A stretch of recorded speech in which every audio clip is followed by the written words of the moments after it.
काही शिक्षकांना सुद्धा राज्यामध्ये अटक करण्यात आलेली आहे। यावरून आता परत विरोधकांनी हे बघा, ज्यांनी घोटाळा केलेला आहे त्यांना शिक्षा दिली पाहिजे, शासनाचं धोरण आहे। आता घोटाळा करण्याकरता शासनाने सांगितलं नाही, पण घोटाळा केल्यानंतर ज्यांनी घोटाळा केलेला आहे त्यांना सोडू नये अशी सगळ्यांची मानसिकता आहे आणि आमची सुद्धा मानसिकता आहे।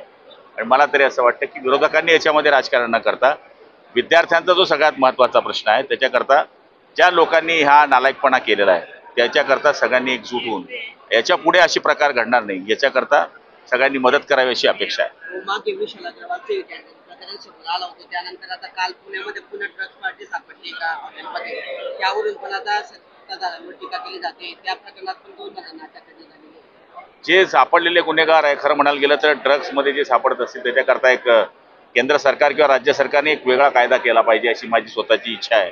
कारण की हे पेव फक्त पुण्यामध्ये नाही तर कदाचित जळगावमध्ये सुद्धा आल्याच्या बातम्या मागच्या काळामध्ये आपण वाचायला मिळाल्या। त्यामुळे आता हे जे विष आहे हे पुऱ्या देशामध्ये फैलत आहे, त्याच्याकरता कडक धोरण व्हावं ही मागणी आम्ही 100% विधानसभेच्या सभागृहामध्ये करणार आहोत। जमलं तर कॅबिनेटमध्ये करणार आहोत की राज्य सरकारने असा काहीतरी कडक कायदा करावा की जेणेकरून त्याला तात्काळ सुटता येणार नाही, त्याच्यावर शिक्षामध्ये काहीतरी वाढ करावी। आणि मला तरी असं वाटतं त्याच्याशिवाय यांना चाप बसणार नाही, कारण दिवसेंदिवस हे प्रकार वाढत आहेत आणि ते तरुण पिढीला बर्बाद करणारे आहे, येणाऱ्या भारताच्या भवितव्याला खराब करणारे आहे। त्याच्याकरता सगळ्यांनी या गोष्टीकडे लक्ष देण्याची गरज आहे आणि मी सुद्धा त्याच्यामध्ये लक्ष देणार आहे। ओबीसीची बाजू घेणारे ठामपणे छगन भुजबळ असतील, पंकजा मुंडे, प्रकाश शिंदे हे धनगरांच्या आरक्षणावर का बोलत नाही असं विरोधक म्हणतात।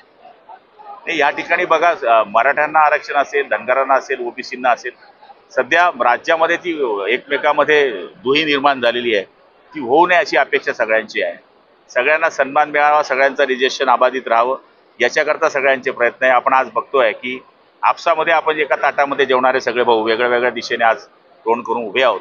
आणि मला तरी असं वाटतंय धनगर असू दे, ओबीसी असू दे, मराठा असू दे, याच्याकरता जी मुख्यमंत्री महोदयांनी बैठक लावलेली आहे सर्वपक्षीय, त्या बैठकीमध्ये तोडगा काढावा अशीच आमची अपेक्षा आहे। झालं, काल बोललो मी तो विधानसभा निवडणुका येत आहेत, आता प्रत्येक पक्षाकडून जागांबद्दल दावा केला जातोय।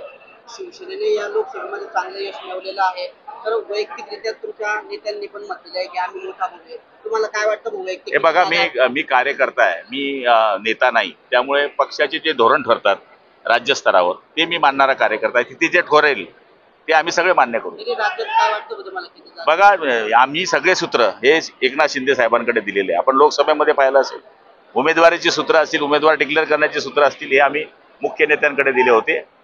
एकनाथ शिंदे जे निर्णय घेतील तो निर्णय आम्हाला मान्य असेल। धन्यवाद।